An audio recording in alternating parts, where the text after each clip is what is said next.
আসসালামু আলাইকুম everyone, welcome to জান্নাত কুকিং চ্যানেল। আমার আজকের রেসিপি আমের কুচি আচার। কাঁচা আম পুড়িয়ে যাওয়ার আগে একবার হলেও এই আমের আচারটি তৈরি করে নেবেন, নাহলে কিন্তু অনেক কিছু মিস করে যাবেন। কারণ এই আমের আচারটি অনেক দিন সংরক্ষণ করে খেতে পারবেন আর অল্প সময়ে ঝটপট তৈরি করে নিতে পারবেন আর অনেক বেশি মজার হয়।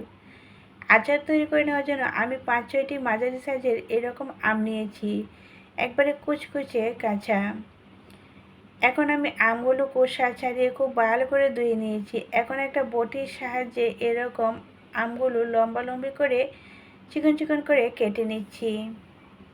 এখন আবারও আমগুলো উপর দিয়ে এভাবে কেটে নিচ্ছি। দেখেন খুব সুন্দর করে আমগুলো পলে নেওয়া যাচ্ছে।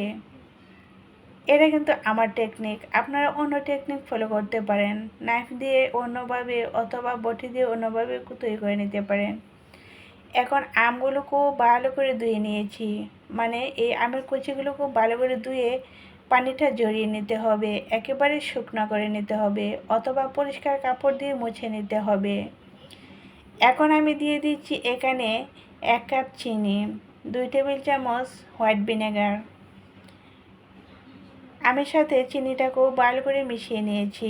এখন ঢাকনা দিয়ে ডেকে 1 ঘন্টার জন্য রেস্টে রেখে দিয়েছি। আপনারা চাইলে 5 থেকে 6 ঘন্টার জন্য রেস্টে রেখে দিতে পারেন, তাহলে কিন্তু আরও ভালো ফলাফল পাবেন। ফলাফল বলতে এই আমগুলো যদি অনেক বেশি সময় ধরে রেস্টে রেখে দেওয়া হয়, তাহলে আচারটা তৈরি করার সময় আমগুলো একেবারে গলে যাবে না। এখন আমি আচার তৈরি করে নেওয়ার জন্য চুলায় একটি প্যান বসিয়ে দিয়েছি। এখন এই আমগুলো দিয়ে দিয়েছি। চুলার আঁচটা মিডিয়ামে রেখে জাল করে নেব। দিয়ে দিচ্ছি 1 চিমটি হলুদের গুঁড়া আর 1 চিমটি শুকনো মরিচের গুঁড়া। এটা কিন্তু একেবারে অপশনাল, একটু কালার আসার জন্য আমি এটা ব্যবহার করেছি, চাইলে আপনারা নাও দিতে পারেন। এখন নাড়াচাড়া করে জাল করে নেব। চুলার আঁচটা একেবারে মিডিয়ামে রেখে দিতে হবে, কমিয়ে রাখলে কিন্তু আমগুলো গলে যাবে। এখন একটা ঢাকনা দিয়ে ঢেকে চুলার আঁচটা মিডিয়ামে রেখে 10 মিনিট রান্না করে নেব, যতক্ষণ পর্যন্ত আমের এই পানিটা শুকিয়ে না যায়, মানে চিনির পানিটা অনেকটাই শুকিয়ে যাবে। এখন দিয়ে দিচ্ছি স্বাদ মতো লবণ, 1 চিমটি শুকনো মরিচের গুঁড়া, মানে এই চিলি ফ্লেক্স। শুকনো মরিচ ভেজে তারপর গুঁড়া করে নিয়েছি। আর দিয়ে দিচ্ছি 5 ফোড়ন। এখানে আমি 5 ফোড়ন ব্যবহার করেছি 1/4 টিস্পুন, 1 চা চামচের 4 ভাগের 1 ভাগ। আলতোভাবে নাড়াচাড়া করে মিশিয়ে দিচ্ছি। এই আচারটি তৈরি করতে একেবারে অল্প মশলা দিয়েই তৈরি করতে হবে। নাড়াচাড়া করে মিশিয়ে চুলার আঁচটা লোতে রেখে আমি 5 থেকে 6 মিনিট এভাবে রেখে দেব। আর আমি যে মশলাটা ব্যবহার করেছি এটা রাঁধুনি 5 ফোড়ন মশলা।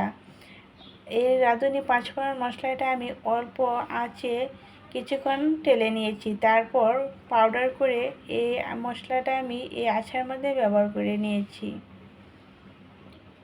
এই যে দেখেন আমার আচারটা খুব সুন্দর করে রেডি হয়ে গিয়েছে আর কতটা জর্জরে হয়ে গিয়েছে। আচারটা চুলা থেকে নামিয়ে একেবারে ঠান্ডা করে নিতে হবে, তারপর আমি সার্ভ করে আপনাদেরকে দেখিয়ে দিচ্ছি।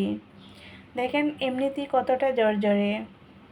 এখন একটা কাঁটার চামচ দিয়ে আমি এভাবে ছাড়িয়ে নিচ্ছি। অনেক সময় দেখেন যদি এখানে মিষ্টি পরিমাণ বেশি হয়ে যায়, তাহলে কিন্তু আমটা অনেক বেশি সময় লাগবে আপনার আচারটা জর্জরে হতে।